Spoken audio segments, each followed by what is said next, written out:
안녕하세요. 사기꾼 같은 남편하고 이혼한 30대 여성입니다. 남편과는 같이 일하던 직장 동료의 소개로 만났습니다. 남편은 요식업에 종사하는 사람이었고, 저는 중소기업에 다니는 평범한 회사원이었어요. 조건만 들었을 때는 나이가 같다는 것 말고는 비슷한 구석이 하나도 없어서 별 기대 없이 나갔던 소개팅이었는데 의외로 대화가 잘 통해서 시간이 어떻게 가는지도 모르겠더군요. 이후로 특히나 남편이 적극적으로 대시를 해온 덕에 저희는 금세 연인 사이로 발전했고 결혼 이야기까지 나누게 되었어요. 사귀는 동안 이미 충분히 서로가 어떤 사람인지는 알아왔었고 서로 사랑한다는 확신도 있었기에 결혼 이야기가 나오기 시작한 이후로는 돈 이야기를 많이 했어요.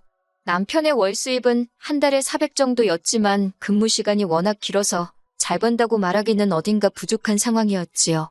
게다가 시댁은 두 분이 살고 계신 집 한 채와 나라에서 한 달에 나오는 40만 원의 연금이 전부였던 탓에 남편이 매달 얼마씩 생활비 명목으로 보내드리고 있다대요. 그래도 남편이 그런 와중에 1억이나 모아두었다 해서 결혼을 진행하게 되었습니다.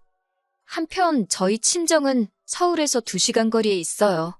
그래서 학부 시절에는 고시원에서 살았고 대학 졸업 후 취업을 하면서 월세를 알아보기 시작했네요. 그러자 친정어머니께서 8천만 원을 주시면서 여기에 대출받아서 차라리 아파트를 하나 사라시더군요. 어린 나이에 대출을 받는다는 게 겁이 나긴 했지만 그래도 월세로 생돈 나가는 것보단 낫겠다 싶어서 결국 친정어머니 말씀을 따랐습니다. 그리고 다행히 그렇게 산 아파트가 결혼 당시에는 꽤나 많이 오른 상황이었지요. 비록 저축은 2천 정도로 많이 없었지만 대출을 거의 다 상환한 상황이었고요. 상황이 이렇다 보니 남편이나 저나 굳이 양가에 손 벌리지 않고도 결혼 준비를 해나갈 수 있었습니다. 정말이지 모든 것이 제 생각보다도 쉽게 흘러가더라고요. 하지만 식을 올리고 얼마 지나지 않아 아버님과 어머님 사이가 굉장히 좋지 못하다는 사실을 알게 되었습니다. 제 앞에서는 티를 낸 적이 없으셨지만 시이모께서 귀뜸을 해주셨어요. 남편은 위로 3살 많은 신우가 있는데 신우는 이미 시집을 간 상황이었고 당신 아들인 제 남편까지 장가를 보내면 당장이라도 아버님과 황혼이혼을 하시겠다며 주변에 그렇게 말씀하고 다니셨다대요. 하지만 어머님의 원대한 계획은 결국 이루어지지 못했습니다. 제가 시집 온 지 2달이 채 되지 않았던 한여름의 어느 날 새벽이었어요. 남편은 샤워를 하고 있었는데 거실에서 남편 핸드폰이 울리더라고요. 평소라면 저나 남편이나 둘 다 서로의 핸드폰은 울리던지 말던지 손을 대지 않는데요. 그날따라 그 벨소리가 왠지 심상치 않게 들리더군요. 밤 11시에 걸려온 전화였으니 혹시 어머님 아버님에게 무슨 일이라도 있는가 싶기도 했고요. 그렇게 받은 전화는 신우에게서 걸려온 것이었는데 신우가 침통한 목소리로 어머님이 지금 대학병원에 있다며 저희더러 빨리 내려오라 했습니다. 하지만 저희가 도착했을 땐 이미 어머님은 눈을 감으신 이후였어요. 급성 뇌출혈이었네요. 이후로 아버님은 혼자가 되셨습니다. 친정어머니께서는 혼자가 된 사돈인 아버님을 염려하셨지만 그보다는 물론 저를 더 걱정하셨어요. 저더러 고생이 많겠다며 일을 어쩌냐고 안절부절을 못하셨는데 그때만 해도 저는 어머니가 왜 그러시는지 이해를 하지 못했지요. 하지만 어머님이 돌아가시고 장례도 마치고 한 달 정도 지났을까요? 그때부터 슬슬 친정어머니가 뭘 그리 걱정하셨던 건지 조금씩 감이 오기 시작하대요. 어머님 장례도 끝나고 어느 정도 상황이 정리가 돼가던 무렵 신우에게서 연락이 왔습니다. 신우는 제가 묻지도 않았는데 먼저 자기가 얼마나 힘든 시집살이를 하고 있는지 자기 이야기를 늘어놓기 시작하더군요. 받은 거 없이 빈몸으로 시집을 갔더니 시집 식구들 눈치가 보여서 친정에 신경을 쓸래도 쓸 수가 없다면서 저더러 같은 여자이고 며느리니 자기가 무슨 말을 하는지 알지 않냐고 그러면서 제가 자기 입장을 당연히 이해한다는 식으로 몰고 가더니 그래서 말인데 자기는 자기 시댁에 잘할 테니까 저더러 자기 아버지 그러니까 아버님께 신경 좀 써달라 하더라고요. 듣다 못한 제가 잘해달라는 게 무슨 말씀이시냐고 단도직입적으로 물으니 한다는 말이 뭐 자주 들여다보고 말동무도 해드리고 그러면 좋겠다고요. 신혼의 집은 아버님 댁에서 차로 40분 거리이고 저희 집은 30분 거리입니다. 방향만 반대일 뿐 시간으로 따지면 그 집이나 독인객인이지요. 그런데 신우는 임신 준비랍시고 일도 안 하고 전업주부로 살던 반면 저는 직장을 다니고 있었어요. 그러면 상식적으로 누가 혼자 대신 아버님을 들여다보는 게 맞는 걸까요? 하지만 아버님 혼자 되신 지 얼마나 되었다고 딸하고 며느리하고 이런 이야기를 한다는 게 제가 생각해도 너무한다 싶어서 그냥 신우는 내키는 대로 떠들게 두고 별말은 안 했습니다. 주말이나 이따금씩 시간 날 때 한 번씩 들려서 며느리인데 할도리만 하면 되는 거라고 그렇게 생각하고 말았지요. 그리고 실제로 이후로 한 달에 2번 정도는 아버님 댁을 찾았고 그럴 때마다 빈손으로 가는 일은 없었습니다. 반찬이며 국이며 한 이틀 잡고 열심히 만들어서 가져다 놓고 아버님 모시고 인근으로 드라이브도 나가고 했지요.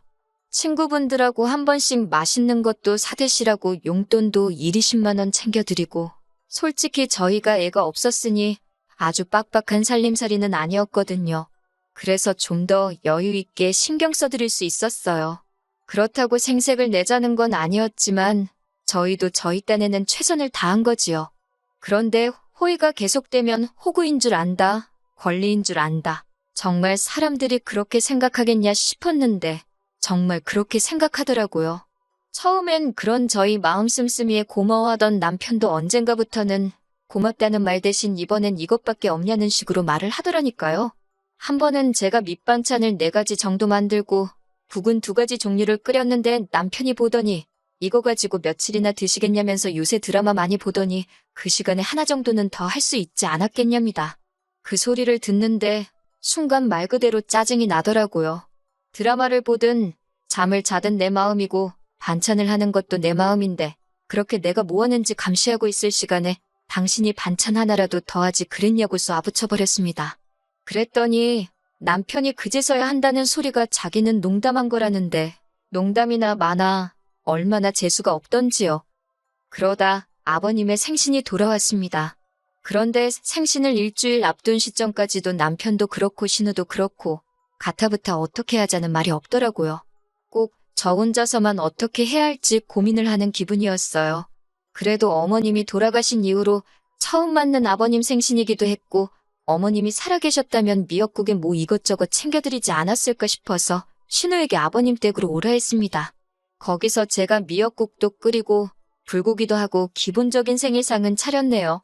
그런데 해놓고도 기분이 좋지는 않았습니다. 솔직히 제가 생색내고 싶어서 한 건 아니었지만 누구 하나 수고했다, 고생했다 하는 사람이 없더라고요. 마치 당연히 제 일이었다는 듯 아버님은 심지어 당신은 소고기 미역국보다 홍합 미역국을 더 좋아한다면서 몇 수저 들지도 않으시대요.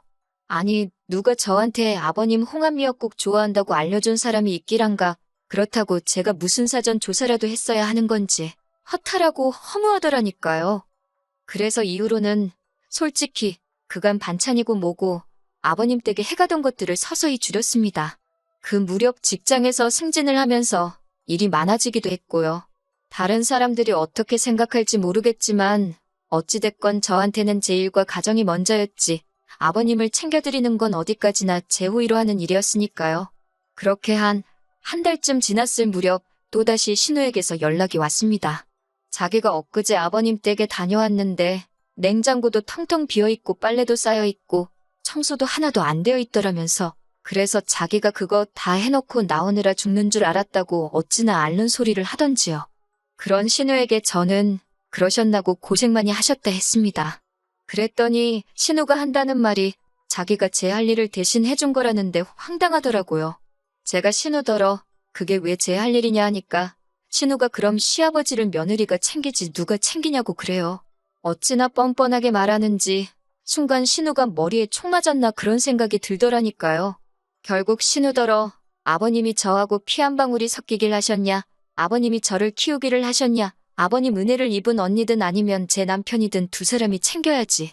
어디 가서 그런 말씀 하지 마시라고 남들이 이상하게 본다고 쏘아붙였어요. 이후로 신우도 빈정이 많이 상했는지 저에게 아버님 일로 연락을 해오는 횟수가 부쩍 줄었습니다. 솔직히 처음엔 어찌됐건 신우랑 사이가 틀어졌으니 마음이 편치는 않더라고요. 하지만 그것도 이내 있게 된 게 신우랑 틀어지고 아버님 일도 덜 신경 쓰기 시작하니까 제 시간도 많아지고 그래서 굳이 상황을 나아지게 하려는 어떤 노력 같은 걸 안 했습니다. 긁어부스럼이란 말도 있잖아요. 그러다 남편을 통해 신우의 소식을 듣게 되었는데 신우가 취직을 했답니다. 신우 집 근처에 있는 마트에서 일을 하게 되었다고요. 전업주부 생활을 즐기는 줄 알았더니 어쩐 일로 일을 다 하나 싶었지만 굳이 묻지는 않았어요. 어쨌든 잘 됐네 하는데 남편이 하는 말이 가관이 돼요. 남편이 이제 신우도 일을 하니까 아버님 돌보는 일은 제가 신경을 많이 써줘야 할 것 같답니다. 제가 남편더러 어이가 없다고 나는 결혼할 때부터 지금까지 한 번도 일을 쉰 적이 없는데 왜 신우가 일자리를 구했다고 아버님 챙기는 일이 내가 할 일이 되는 거냐며 물었습니다.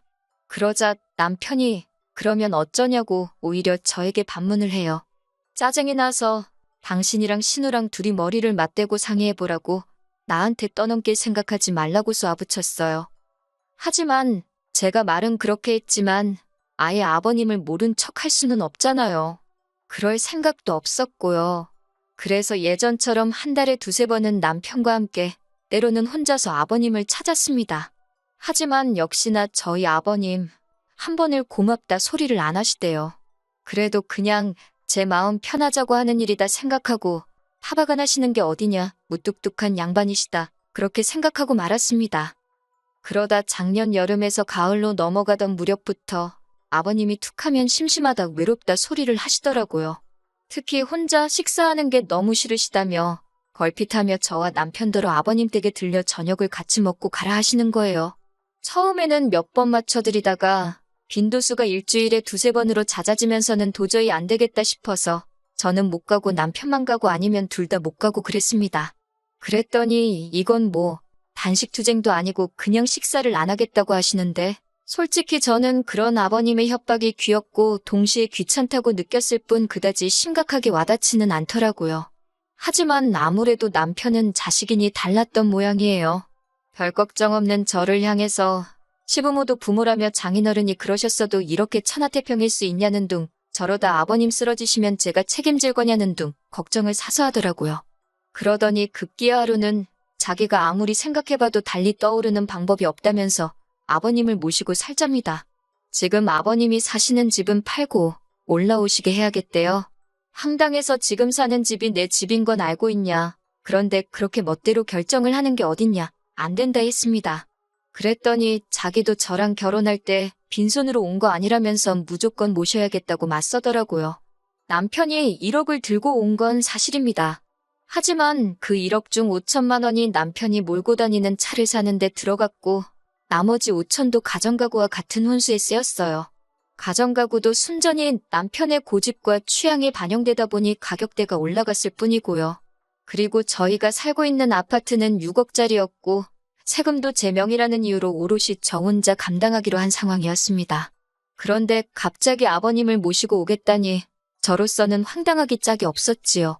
저는 절대로 못 모시고 산다고 고집을 꺾지 않았습니다. 그랬더니 남편이 안 되겠다 싶었는지 저를 무슨 애 다루듯 슬슬 구슬르기 시작하대요.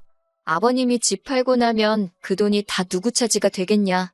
효도한 자식 몫이 되는 거다. 그러니 우리가 모셔야 한다나 어쩐다나.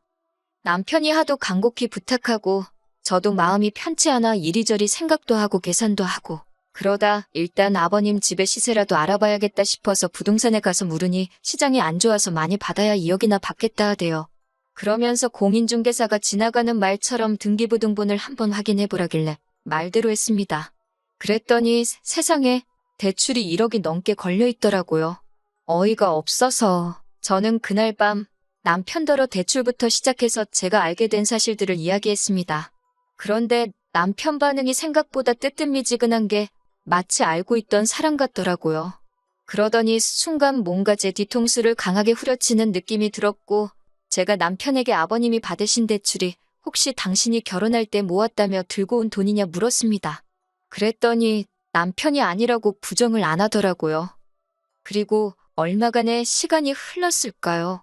남편이 난데없이 미안하다 하더니 그래도 1억 전부는 아니고 3천은 자기가 모은 돈이 맞답니다.